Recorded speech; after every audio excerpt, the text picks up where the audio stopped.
ખેડૂતોની હાલત હાલ એટલી કફોડી છે કે જીવન નિર્વાહ ખર્ચ પણ નીકળે એમ નથી. વાત હોય ડુંગળી, મગફળી, મરચા કે પછી કેળાનો પાક, ભાવે ખેડૂતોના હાલ બેહાલ કરી નાખ્યા છે. આવી જ કંઈક હાલત છે કેળા પકવતા ખેડૂતોની. આણંદ તાલુકાના ખેરડા ગામના ખેડૂતની આર્થિક હાલત કફોડી. ભાવ ન મળતા કેળાના ખેતરમાં ટ્રેક્ટર ફેરવવું પડ્યું.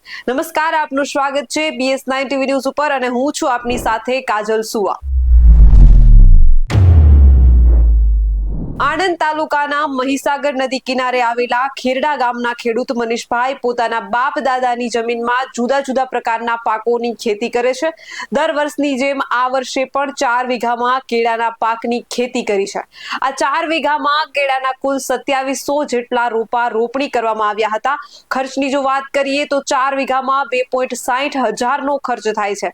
ત્યારે કેળા કરતા ખેડૂતોને સરખો ભાવ ના મળતા મૂંઝવણમાં આવી ગયા છે. સર્વપ્રથમ એક નજર કરીએ ખેડૂતોની સ્થિતિ ઉપર.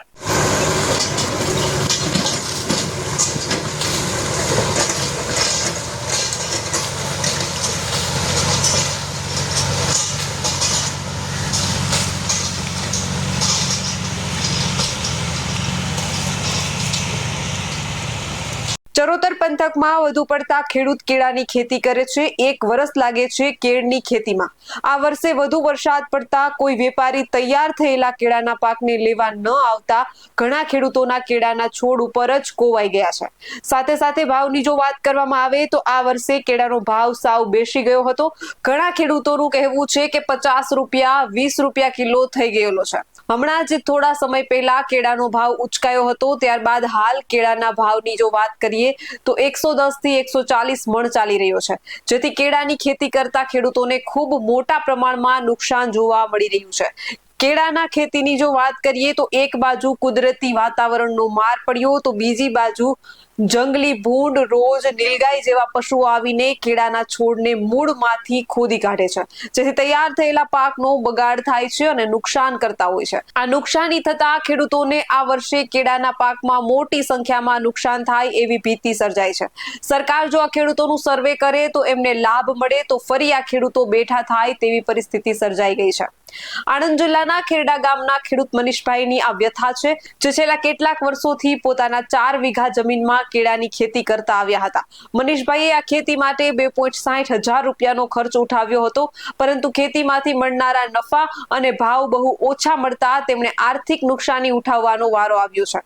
મનીષભાઈએ જે કામ તનતોડ મહેનતથી કર્યું તેની સામે તેમને માત્ર 1.75 હજાર રૂપિયા જ મળ્યા. કેળાના બજાર ભાવ ખૂબ જ નીચા જતા મનીષભાઈના ખર્ચ અને આવક વચ્ચેનો તફાવત ઉઠાવવા પણ મુશ્કેલી પડી. જ્યારે વેપારીઓ સમયસર કેળા લેવા નહીં આવ્યા અને ભાવની કમી કફોડી બની ગઈ ત્યારે મનીષભાઈએ આર્થિક દબાણને કારણે ચરમસીમા સુધી પહોંચી ગયા. કાયમની આર્થિક નુકસાનીથી દૂર રહેવા માટે તેમણે પોતાના 4 વીઘા કેળાના ખેતરમાં ટ્રેક્ટર વડે પાકને કચરાવી નષ્ટ કરવાનું કંટાળેલા મનથી નિર્ણય કર્યો. ખેડૂતો માટે યોગ્ય ભાવ ન મળવો માત્ર મનીષભાઈ નહીં પણ સમગ્ર ખેડૂતો સમુદાય માટે મોટી સમસ્યા બની છે. સરકાર અને સંબંધિત સંસ્થાઓએ ખેડૂતના નુકસાનને ધ્યાનમાં લેતા તેમને સહાયતા કરવાની જરૂર છે, નહીં તો આવી ઘટનાઓ વધતી જશે. આણંદ તાલુકાના ખેરડા ગામથી આ કથન દર્શાવે છે કે કેવી રીતે બજાર ભાવની અસ્થિરતા અને વેચાણની તકો ન મળવાથી નાના ખેડૂતોની આર્થિક પરિસ્થિતિ વિકટ બની રહી છે. ખેડૂત મનીષભાઈની આ કથા કૃષિ ક્ષેત્રમાં આવતા પડકારો અને સમસ્યાઓ પર અસરકારક પ્રકાશ પાડે છે. ખેડૂત મનીષભાઈને અને તેમના જેવા અન્ય ખેડૂતોને યોગ્ય દમદાર સમર્થન અને ન્યાયસંગત બજાર ભાવ મળવા માટે તાત્કાલિક પગલાં લેવામાં આવવા જોઈએ, જેથી તેમને આવો દુઃખદ અનુભવ ફરી ન થાય.